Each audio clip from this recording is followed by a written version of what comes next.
Derbyite, we're back once again. As promised, we are bringing in superfans for our favourite show on planet Earth, Outlander. And we have the one and only Courtney Williams, who I would say is probably in the top 5 superfans on the planet. Of course, you know her from Outlander Behind the Scenes, her blog. She's got a YouTube channel. She's all over social media, and she has lots of people who really care about what she has to say about the show. And I'm certainly one of those people. And I'm really thrilled to have you on our little weekly recap. Thanks for joining us, Courtney. Thank you guys for having me. The feeling is mutual. Now, I want to know straight up, how the hell did you get into this show? Like, did you stumble upon it? Are you a book reader? Talk us through how you became an Outlander fan. Okay. Well, my mom introduced me to the books in 2006 when my second baby was literally an infant, which is not great for the sleep deprivation part, but I fell in love. And then she was like, now here's another one, another one, another one. And so I was a book fan first. And then I saw the TV guide in the grocery store. And I thought, oh, that's going to stink. They're going to ruin my favorite books. And I was like, I'm not even going to watch it. You know how you do that? You've watched some and that's just ruins it. So then I was home one day alone. My kids were little, but my husband had them, and I was flipping through TV and I saw it was on for free. And I watched the first episode and I was totally blown away by the production values. I mean, I'm not even a big TV watcher at all, but I just loved how they adapted the books. So about that time, my husband was working almost full-time out of state. And so I needed adult time escape. I was GCing a big remodel on our house, and we were living somewhere else. So I just had time for hobby type work based on our living situation. And I got into Twitter and I met Diana, and it was early days, and Terry Dresbach. And then all of the media coverage seemed to be so light and so not directed at book fans. Most of the interviewers didn't know as much as the fans, excepting you guys. And actually, no, it's true. Who's the name of the guy who's started Gold Derby? Tom O'Neill. Yeah. I saw an interview with Tom, with Sam, I think was the first one I saw. One of the first we did. That is why I started doing video interviews, because I was like, that's really good. I like that. I want to do that. You guys were my inspiration for that. But so anyway, I met these guys all online, and I started complaining about, why do they always ask him what's under your kilt and dumb stuff like that? And Terry Dresbach was like, well, why don't you do something better? And I was like, maybe I will. So I just started, I really had no idea what I was doing. Like, if you look back at my first posts, they have no pictures attached because I didn't know how to do it. And, and I've always, weirdly, as a kid, I interviewed people, my little friends, with tapes. You guys are too young for that, cassette tapes. But no, we're not that young. Except for you're Australian, so you probably did have cassette tapes. Yeah. But anyway, it just kind of combined all the things that I love, travel, and it was a great kind of hobby that's just grew into something bigger. And I've enjoyed it the whole way. And now I do cast and crew interviews live.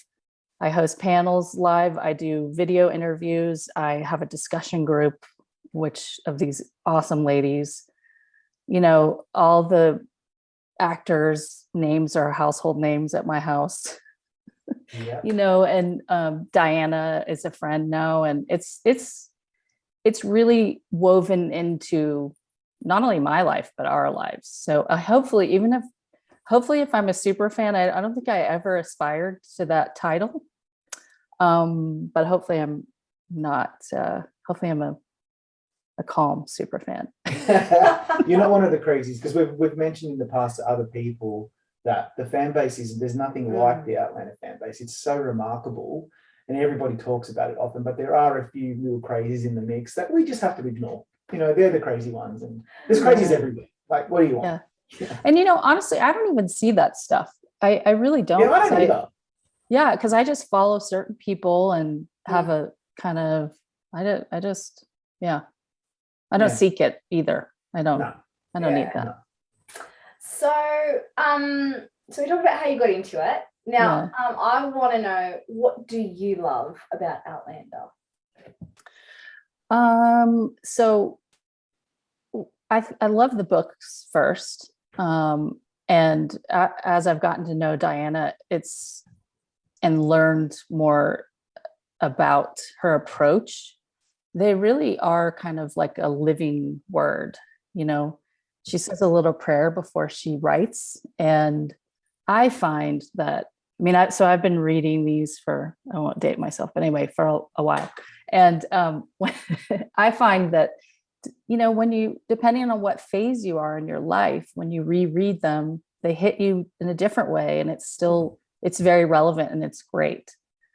So I'm a book fan first, and then the show was just so fun, and I got swept up with fun Twitter people, and so it's just been a great addition, a positive thing in my life for both you know, wisdom in the books and having those characters. Sometimes, you know, if you're having a rough time, it's really nice to have the Frasers in your life. And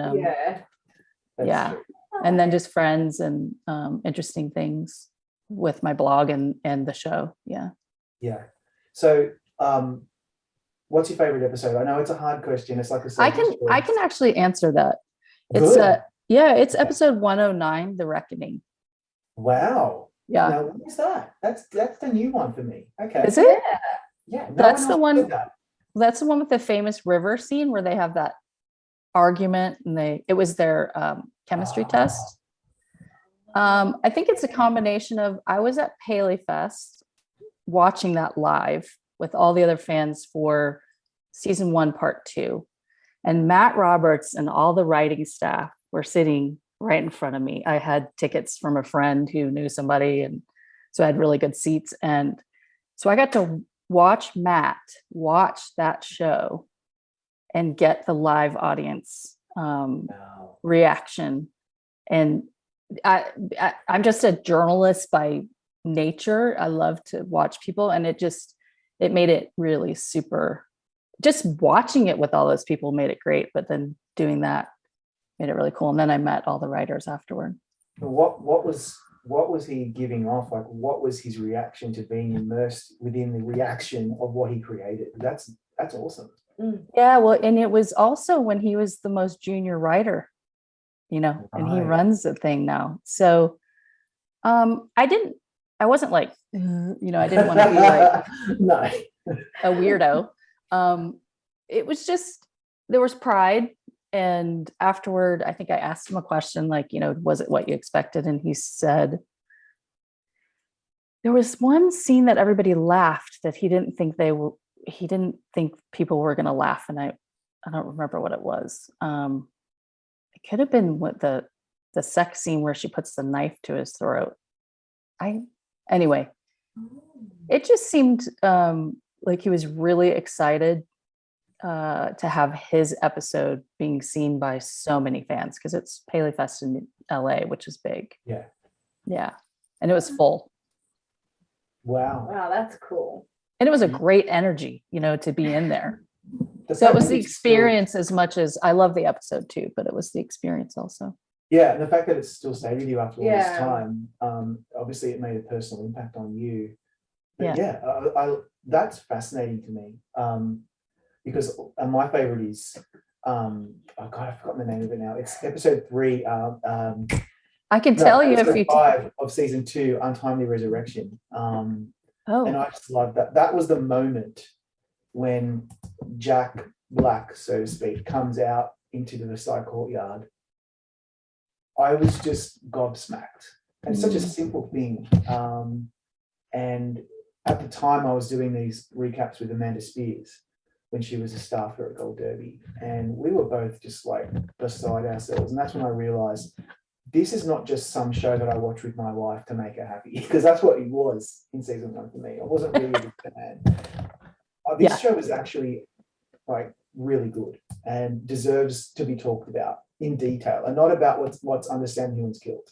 We need to talk about the artistry and the level of like the acting and the writing and so yeah, like it's people like yourself, all of us who try to boost and amplify the show online. We do it because we want to bring attention to something special, and you know, I really believe that. But yeah, that your episode that you're talking about, I'm going to revisit that. I don't even think I remember what that episode was. I probably didn't even watch it. I was probably looking at my phone, but I'll certainly revisit it. Paula, do you remember it? I do. Yeah, I do like it. It's up there with my favorites, but it's not. What's your favorite? Do you know what? You're the first person to ask me. Well, I interview people. This is gonna sound really sort of stock standard, but I actually really like The Wedding, but not for anything like that. It's the first episode where it's from Jamie's perspective. And the whole scene, because I was a book fan as well, so the whole scene in the book is actually from Claire's perspective, and I love how they turned it on its head. So instead of Claire seeing Jamie, it's all about Jamie seeing Claire. And I love the romance of it, putting aside those scenes that everybody loves. We've had another superfan tell us, and I agree with her, it's all about the conversation and about how Claire's like, he was a typical Scotsman, he was a great storyteller, and I just love the warmth in that episode between the two of them. I'm a romantic at heart. That's what I loved about that episode. So yeah. No, I ignore him. No, I totally get that. It was a beautiful episode. Yeah. So beautiful. So what's your final question? So the final question is, now I know we've only seen season 1, episode 1, sorry, still saying about season 1. But what do you think of season 6 so far? So I've only seen 601 also, and I think they've upped the level again of sophistication, of artistry. The new the casting is phenomenal. The new characters, Mark Lewis Jones just blew me away. He's great. I mean, he just takes that screen and just works it. He's just amazing. And also Chris Larkin, I thought the ensemble was amazing, and then the new people were fantastic. The writing was great. I really I think they're off to a pretty wonderful start. Diana had said this is her favorite season after season 1. Wow. And she does, as you probably know, she doesn't give that kind of stuff out very, she doesn't just throw that stuff out there. So I was like, oh, goody, you know. I'm curious though, as a book reader, because that's certainly not me. I'm wondering what you think about what we're going to expect, because we're expecting some fireworks or there's going to be a breakdown in this relationship between Claire and Jamie that we all hold so dear. Are you apprehensive? What are your thoughts on what we can expect? That we have no idea what's really going to happen. They might change things up, but what do you think? Well, I don't get apprehensive. I may be a super fan. I don't take it that seriously, but I more say these are the characters. Oh yeah, you did a good job, or you did, you know.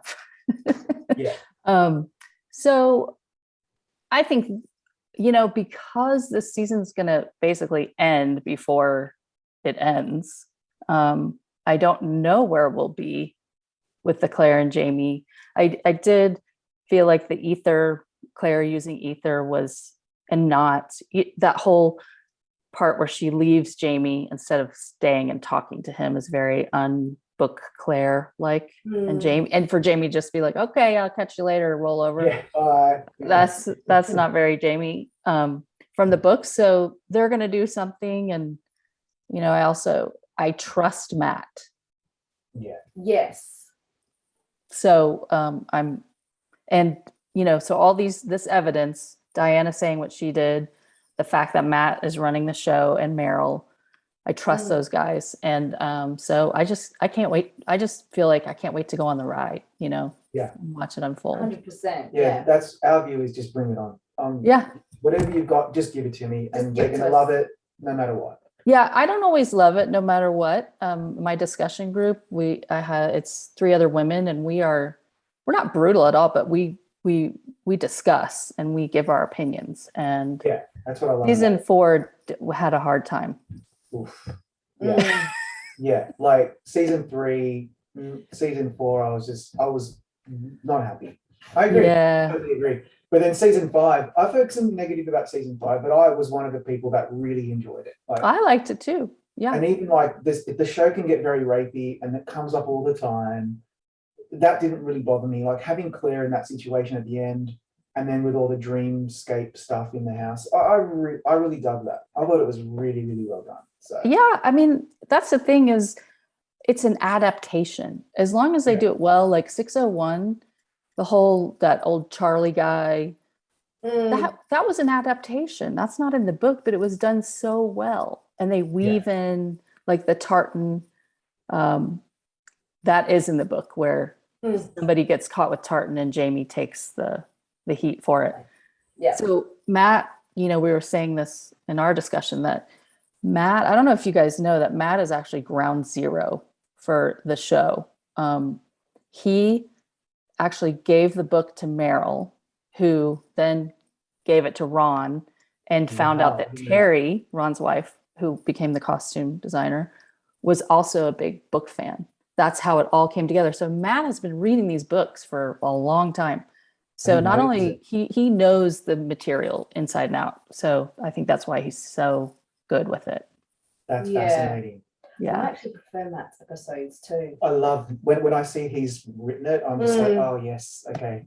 Yeah. And he just gets better. He just gets better. Really, I'm Yeah. hoping that I can get him on a Gold Derby interview soon. So that would be wonderful to see. I bet he would give you an interview, because you're just a down to earth, When we're just keeping it real. Courtney, thanks so much for joining us today. It's been such a pleasure, and thanks for having me. Your insight. Okay, you guys take care. You too. You too.